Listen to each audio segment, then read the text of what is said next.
নমস্কার এভরিওয়ান, সবাইকে ওয়েলকাম করছি নতুন একটি রেসিপি দেখার জন্য। আশা করি আপনারা সবাই ভালো আছেন এবং সুস্থ আছেন। আজকে আটা দিয়ে একটা চিপস রেসিপি নিয়ে আসলাম।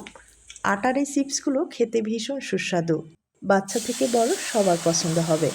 মেন কথা হচ্ছে বাজারের চিপসের চেয়ে কোনো অংশে কম হবে না, আমি কথা দিলাম। প্রথমে যেটা করতে হবে, কড়াইয়ে পরিমাণ মতো জল ব্যবহার করতে হবে, আর এখানে স্বাদ মতো লবণ দিয়ে দিতে হবে। এরপরে এখানে দিয়ে দিব আমি 1 চামচের মতো সয়াবিন তেল। আপনারা কিন্তু তেলটা স্কিপ করতে পারেন অথবা ব্যবহার করতে পারেন, কোনো সমস্যা নেই।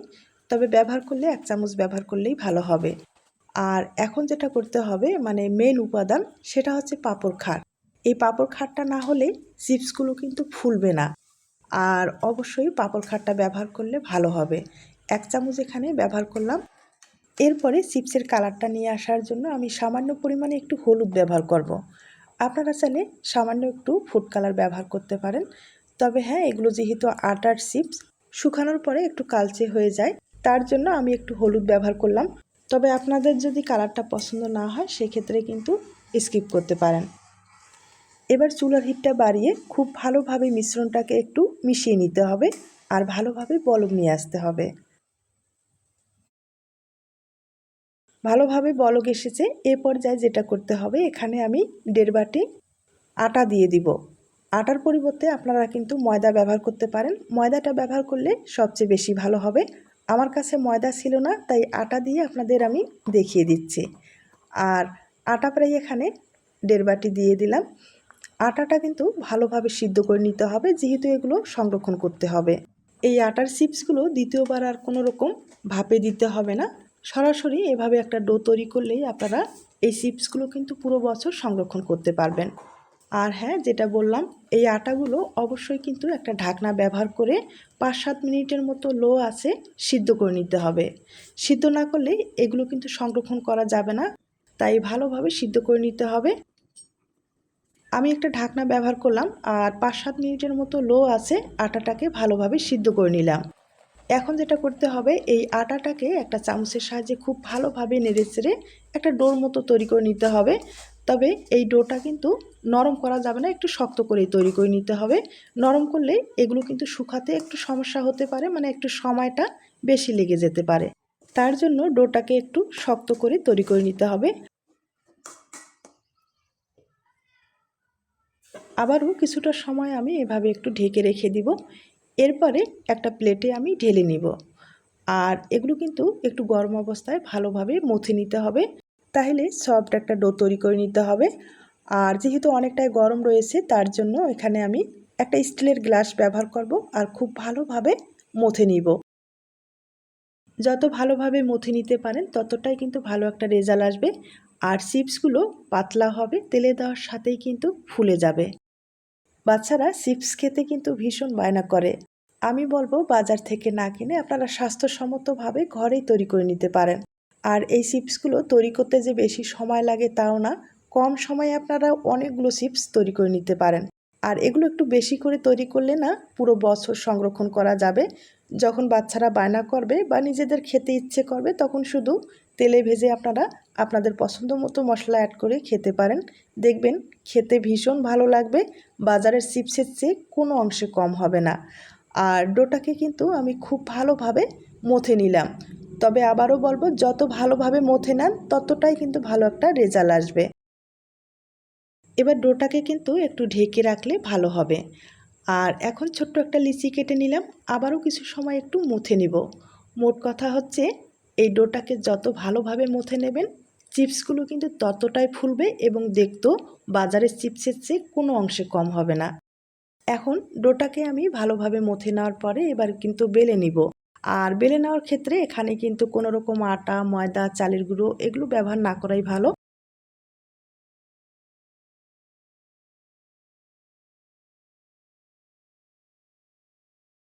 আর যতটুকু সম্ভব পাতলা করে বেলে নিতে হবে।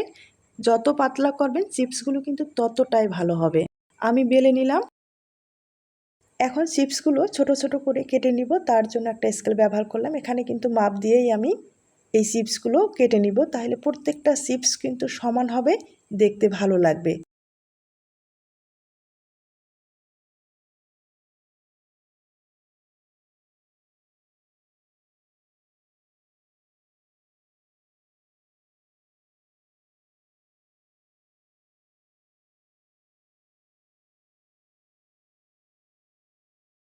আমি সমানভাবে কেটে নিলাম, আর কেটে নেওয়ার যে বাড়তি অংশগুলো আছে না, সেগুলো কেটে বাদ দিয়ে দিতে হবে। এগুলো পরবর্তী আবার বেলে নিতে হবে।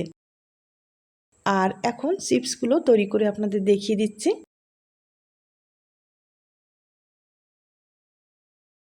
এভাবে মাপ দিয়ে আপনারা যদি চিপসগুলো কেটে নেন, সেক্ষেত্রে কিন্তু চিপসগুলো প্রত্যেকটা চিপস সমান হবে এবং বাজারের চিপসের চেয়ে কোনো অংশে কম হবে না।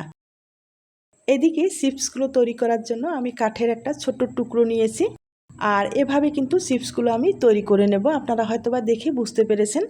আর চিপসগুলো দেখতেই পারছেন কতটা পাতলা করে কিন্তু তৈরি করে নিলাম। আর এগুলো যখন শুকাবে না, শুকানোর পরে আরও পাতলা হবে, দেখতে ভালো লাগবে।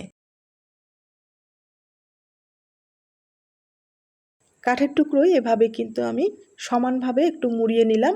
মুড়িয়ে নেওয়ার পরে যে জয়েন্টটা আছে সেটা কিন্তু ভালোভাবে দিয়ে দিতে হবে, না হলে এগুলো যখন তৈরি করার পরে রোদ্রে শুকাবেন, রোদ্রে শুকালে চিপসের জয়েন্টটা পুরোটাই খুলে আসবে এবং ভাজার ক্ষেত্রে এগুলো কিন্তু শেপটা ভালো আসবে না। আর দেখতে পাচ্ছেন আমি কিন্তু প্রত্যেকটা চিপস একবারে সমানভাবে তৈরি করে নিচ্ছি। আর এভাবে তৈরি করলে বাজারের চিপসের চেয়ে কিন্তু কোনো অংশে দেখতে কম হবে না। খেতে তো দুর্দান্ত হবেই, আপনারা অবশ্যই বাড়িতে ট্রাই করে দেখুন।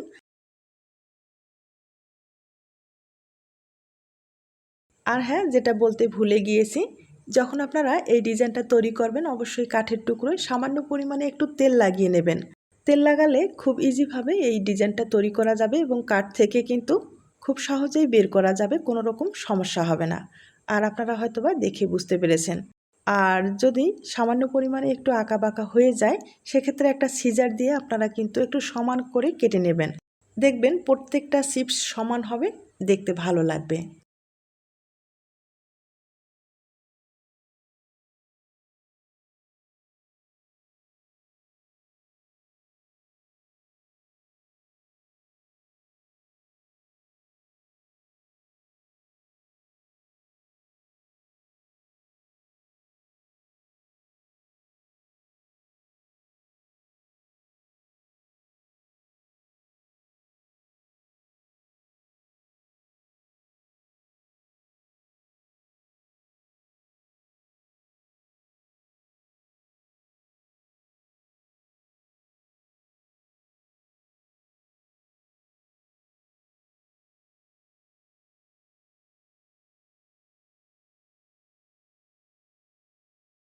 আমি আপনাদের অনেক কয়েকটা চিপস তৈরি করে দেখিয়ে দিলাম।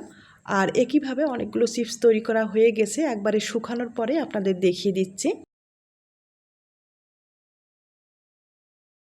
চিপসগুলো আমি শুকিয়ে নিলাম। আমি কিন্তু টিনের মধ্যে এভাবে ছড়িয়ে দিয়েছিলাম, আর একবারও উল্টে পাল্টে দেইনি। আমি সকাল 10টার দিকে এভাবে দিয়েছিলাম, আর প্রায় বিকেল 5টার দিক আপনাদের দেখিয়ে দিচ্ছি। দেখতেই পারছেন একদিনের মতো সময় লাগে এগুলো শুকাতে। আর এগুলো যেহেতু ছাদে দিয়েছিলাম, প্রচণ্ড রোদ ছিল, সকালে আমি দিয়ে না বিকেলে একবারে নিয়ে এসেছি, আর যাওয়াই হয়নি। আর এগুলো উল্টে পাল্টে দিলে এগুলো কিন্তু আর লেগে যেত না। যাই হোক, শুকানোটা কিন্তু খুব সুন্দর হয়েছে, আপনারা হয়তোবা দেখে বুঝতে পেরেছেন। এভাবে কিন্তু আপনারা দীর্ঘদিন পর্যন্ত সংরক্ষণ করতে পারবেন। আর শুকানোর যে ব্যাপারটা বললাম, আমি কিন্তু একদিনে শুকিয়ে নিলাম। আপনারা যদি সংরক্ষণ করতে চান, ভালোভাবে কিন্তু শুকিয়ে নেবেন। অন্তত 2 দিন ভালোভাবে শুকানোর পরে সংরক্ষণ করবেন, দেখবেন চিপসগুলো কিন্তু অনেক দিন পর্যন্ত ভালো থাকবে, নষ্ট হবে না। আর দেখতেই পারলেন কতটা সহজভাবে এই চিপসগুলো তৈরি করা যায়। আমি আবারও বলছি, আপনাদের যদি হাতে সময় থাকে, খুব সহজেই আপনারা আটা অথবা ময়দা দিয়ে এই চিপসগুলো তৈরি করে সংরক্ষণ করতে পারেন। আর যখন বাচ্চারা চিপস খাওয়ার জন্য বায়না করবে, কিছুটা বের করে আপনারা ভেজে কিন্তু আপনাদের পছন্দ মতো মশলা একটু ছড়িয়ে দিয়ে খেতে পারেন।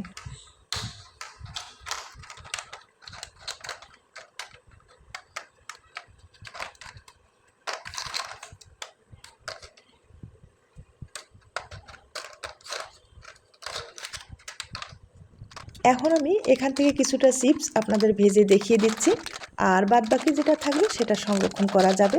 এই চিপসগুলো কিন্তু হালকা আছে ভেজে নিতে হবে, যেহেতু এগুলো আটা দিয়ে তৈরি করা হয়েছে। বেশি আছে ভাজতে গেলে এগুলো কিন্তু লালচে হয়ে যাবে, আর লালচে হয়ে গেলে দেখতেও ভালো লাগবে না এবং খেতেও ভালো লাগবে না।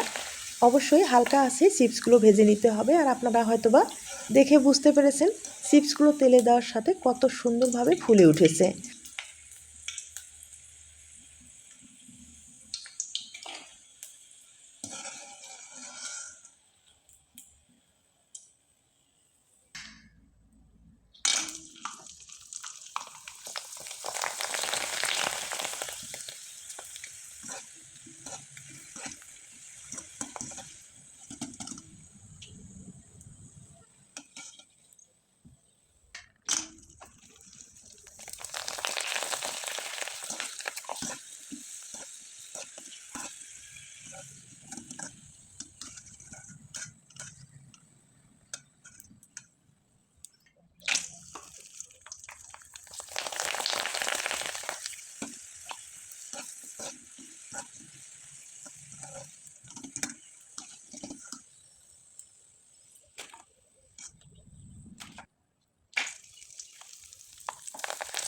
আমি আপনাদের অনেক কয়েকবার ভেজে দেখিয়ে দিলাম, আর দেখতেই পাচ্ছেন চিপসগুলো কতটা সুন্দরভাবে ফুলে উঠেছে, দেখতেও কিন্তু ভীষণ সুন্দর হয়েছে। তবে ছোট্ট একটা রিকোয়েস্ট থাকবে, রেসিপিটি যদি আপনাদের ভালো লেগে থাকে বা আপনার কোনো উপকারে আসতে পারে তাহলে কিন্তু একটা লাইক দিতে পারেন। আর এখন সামান্য পরিমাণে একটু মশলা ছড়িয়ে দিলাম, তবে আপনারা আপনাদের পছন্দ মতো মশলা একটু ছড়িয়ে খেতে পারেন।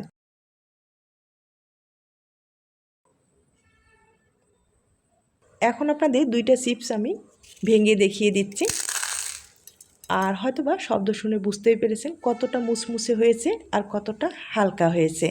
একইভাবে আরেকটা আমি ভেঙে দেখিয়ে দিচ্ছি। আজ তাহলে এ পর্যন্ত, নতুন কোনো রেসিপির সাথে আবার দেখা হবে। নতুন রেসিপির জন্য সবাইকে আমন্ত্রণ রইল।